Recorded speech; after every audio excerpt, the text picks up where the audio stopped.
watchwords that I've had right from the start and shared with Andy is, if we forget about Mrs. Miggins at 1 Acacia Avenue, then we've failed in our task for protecting the public, because a lot of the attention gets focused on the tax on businesses and enterprise, but actually it's Mrs. Miggins losing her 32,000 life savings through a cyber attack, who's actually really at the sharp end of all of this. So it's been my pleasure and privilege to lead this team during the course of the last 8 years.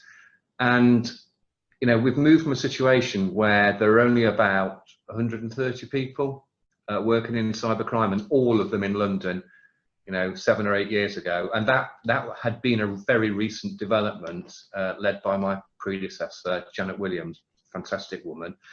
But here we are now, eight years later, and there's over 1,000 people, you know, who are investigators, who are intelligence officers, who are, you know, working to protect businesses and individuals from harm, stopping people going into cybercrime.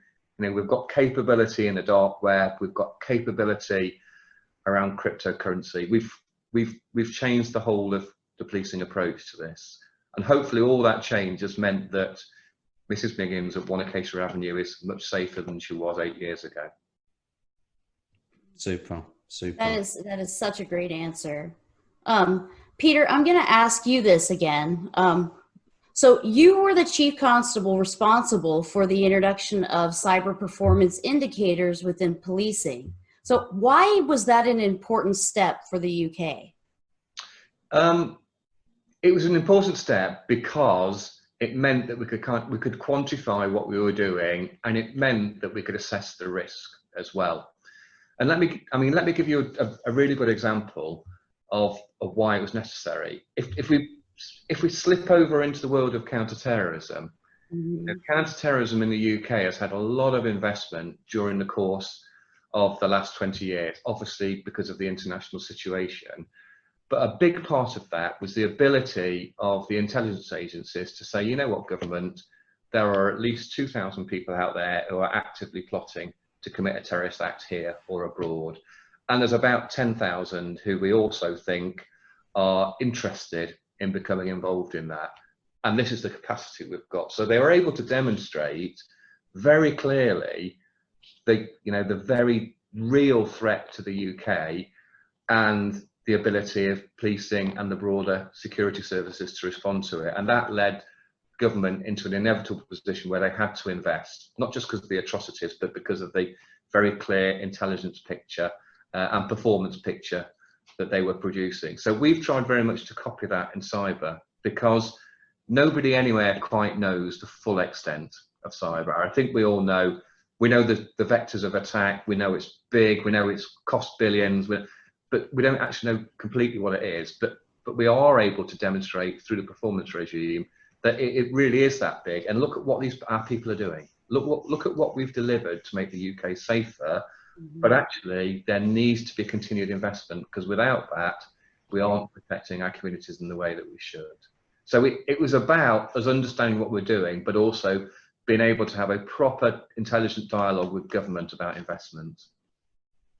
Oh, thank you. That is such a great answer. I'm going to go to Andy next. Andy, how has COVID affected the UK's cybersecurity? And do you think businesses need to take extra measures while many people are working remotely?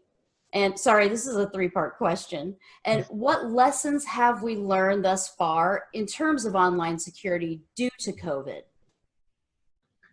That's a really good question. I think what we've seen is kind of, COVID was unexpected, but if we'd actually considered the impact of a pandemic and how we might respond to it in the cyber world, it would probably have played out largely how we predicted.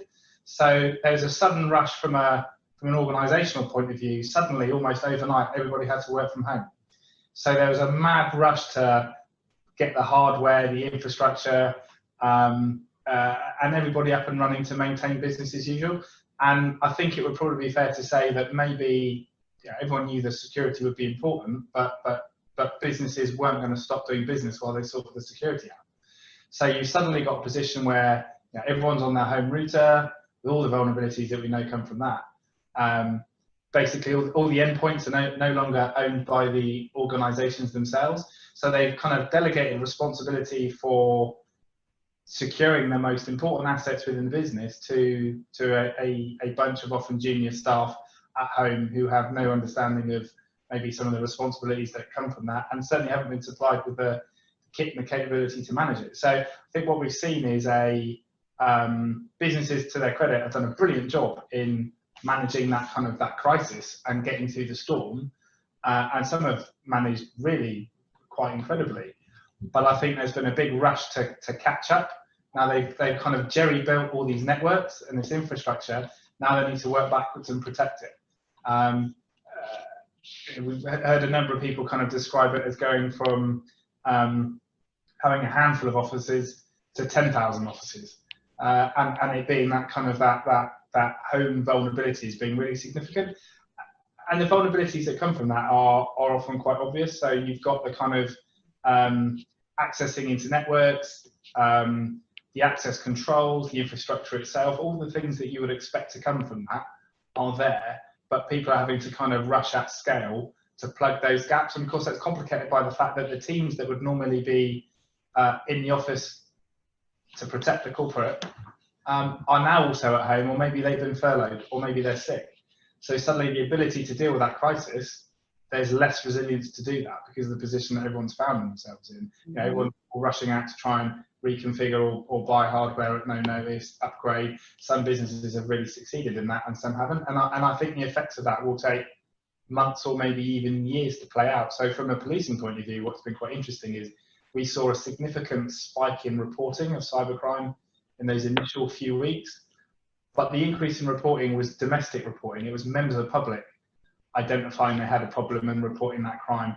Maybe that was because there was a spike. I suspect there may well have been, and a lot of that was using COVID as alert. But actually, that might be also because they had more time on their hands. They were more willing to report, whereas maybe they would have never got around to it in the first place. So it's difficult to say if one's caused the other or one is the kind of the product of the other. But what we didn't see an increase in was business reporting.